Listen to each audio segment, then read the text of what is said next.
Hello बच्चों, नमस्कार। पिछले वीडियो में जैसे कि मैंने रामानंद जी के बारे में बताया था, आज हम पढ़ेंगे तुलसीदास जी के बारे में, गोस्वामी तुलसीदास जी के बारे में। चलिए तो शुरू करते हैं आज का वीडियो। अब देखिए, गोस्वामी जो तुलसीदास जी के बारे में थोड़ी सी पहले हम देख लेते हैं कि क्या है कि इनका जन्म 1532 में हुआ। मृत्यु का समय 1623 रहा। इनका जन्म स्थान कहाँ रहा? सोरो क्षेत्र, सोरो में। और क्षेत्र कौन सा लगता है? सूकर। ठीक है। इनके पिता का नाम आत्मराम, माता का नाम हुलसी। इनके बचपन का नाम क्या था? राम बोला। गोस्वामी तुलसीदास जी के बचपन का नाम क्या था? राम बोला। इनकी शिक्षा काशी में हुई। किसके सानिध्य में हुई? नरहरि दास जी के। इनकी जो शिक्षा इन्होंने ली वो काशी में ली, नरहरि दास जी के पास 15 वर्षों तक। इनकी पत्नी का नाम रत्नावली था। ठीक है। इनके बारे में कुछ और देख लेते हैं कि बेनी माधव दास कृत, इनकी जो रचना है मूल गोसाई। रघुवीर दास कृत तुलसी चरित, प्रिया दास कृत भक्तमाल का टीका। ठीक है। आगे चलते हैं हम। अब देखिए, तुलसीदास जी की हम प्रमुख रचनाओं के बारे में जानेंगे। इनकी 5 तो बड़ी रचनाएं रही हैं और 7 छोटी रचनाएं रही हैं। तो हम पहले बड़ी रचनाओं के बारे में पढ़ेंगे। तो इनकी जो सबसे प्रमुख और बड़ी रचना है वो है रामचरितमानस। ठीक है। इन्होंने कहाँ पर लिखी थी? अयोध्या में ही लिखी।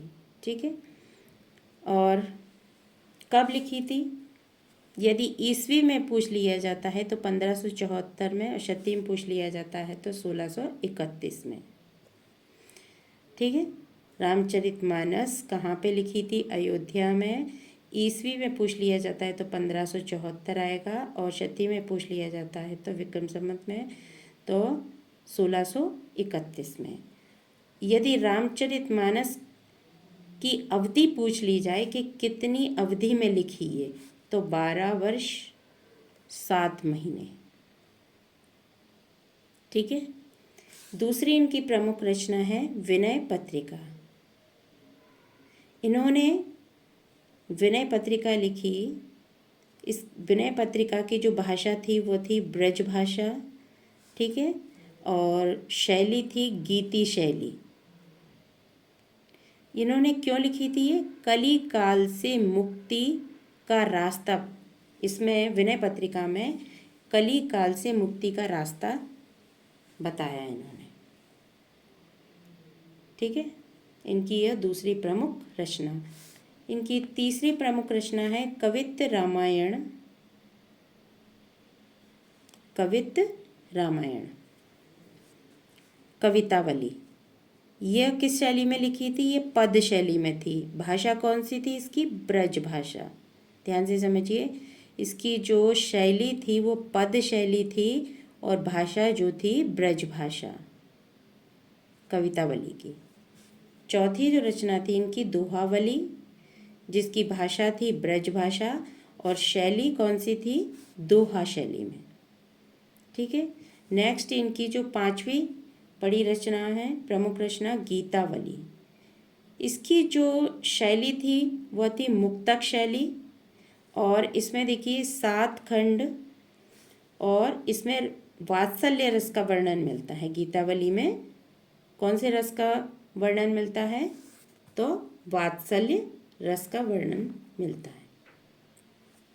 तो यहाँ पर हमने 1 2 3 4 5 इनकी 5 बड़ी रचनाएं पढ़ी। अब यह इनकी 7 छोटी रचनाओं के बारे में भी हम पढ़ लेते हैं। पहली है रामलला नहछु। कौन सी? रामलला नहछु। दूसरी है कृष्ण गीतावली। कृष्ण गीतावली। तीसरी वैराग्य संदीपनी।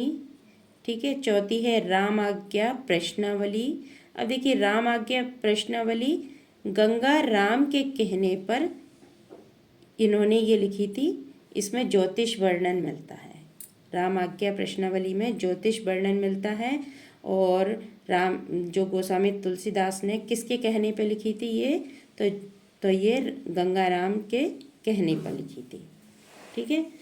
इनकी चौथी छोटी रचना थी बरवे रामायण। ठीक है। तो इसकी जो शैली थी वो बरवे शैली थी। और ये जो इन्होंने बरवे रामायण लिखी थी रहीम जी के कहने पर। ठीक है। यदि प्रश्न आ जाता है कि बरवे रामायण तुलसीदास जी ने किसके कहने पे लिखी, तो रहीम जी के कहने पर। नेक्स्ट इनकी जो छोटी रचना है वो है पार्वती मंगल। नेक्स्ट है जानकी मंगल। और सातवीं है हनुमान बाहुक। कौन सी है? हनुमान बाहुक। यह जो रचना लिखी थी इनने, ये इसमें पीड़ा से मुक्ति के लिए लिखी इन्होंने। इनको जो पीड़ा थी उससे इन्हें मुक्ति चाहिए थी, इसी वजह से इन्होंने ये रचना लिखी। आगे हम चलते हैं कि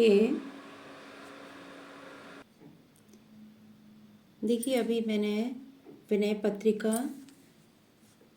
के बारे में बताया था। इसके बारे में विनय पत्रिका के बारे में थोड़ा सा और आप समझ लीजिए कि विनय पत्रिका में जो पद थे वो कितने थे।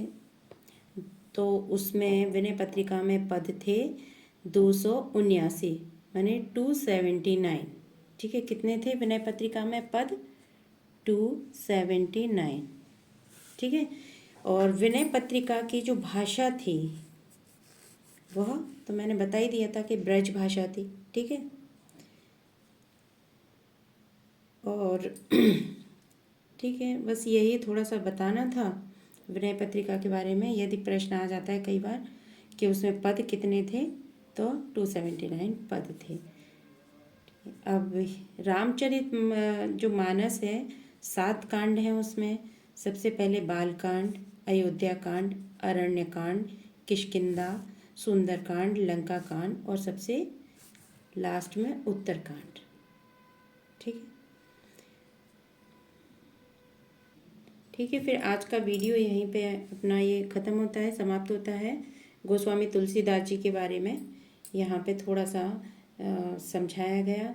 यदि आपको मेरा यह वीडियो अच्छा लगा तो लाइक ज़रूर कीजिए और कमेंट में जो भी आपके प्रश्न हैं वो ज़रूर लिख कर भेजिएगा।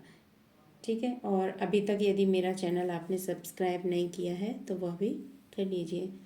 Thank you.